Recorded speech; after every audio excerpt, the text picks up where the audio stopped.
येतो हा आपला इतिहास आहे. ज्ञानदेव म्हणे व्यासाची म्हणा द्वारकेचा राणा पांडवाघरी गेल्याचा इतिहास आमच्याकडे आहे. संगती कशी लावा चरणाची, मला त्या संगतीमध्ये स्वारस्य नाही. आता व्यासांचा पुरावा देऊन ज्ञानोबा काय आपल्याला हे सांगताय, व्यासाची म्हणा सांगताय, प्रमाण घेऊन बोलताय.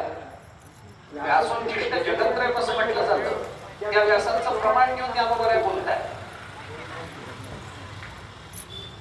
त्याच्याकरता काय लागतं, ते प्रामाण्याची आवश्यकता कशी असते, काय असते हा विचार सोडून द्या. त्याच्याकरता ज्ञानोबा आपल्याला पहिल्यांदा सांगतात, देवाच्या दारामध्ये क्षणभर उभा राहा.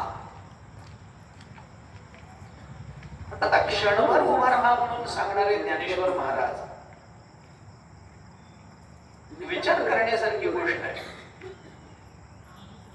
देवाच्या दारात क्षणभर उभा राहिल्याने चारी मोक्ष मिळतात असं ज्ञानोबा म्हणतात. अर्थ तर वाक्याचं सरळ आहे.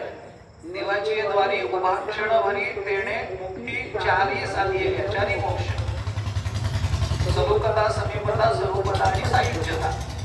चार मोक्षाचा विचार वेदांतात आहे. त्याच्यात सायुज्य मोक्षालाच खऱ्या अर्थाने मोक्ष म्हटलं जातं. यया ब्रह्मत्वासीची पार्था सायुज्य ऐसी व्यवस्था, याची नाव चौथा पुरुषार्थ का.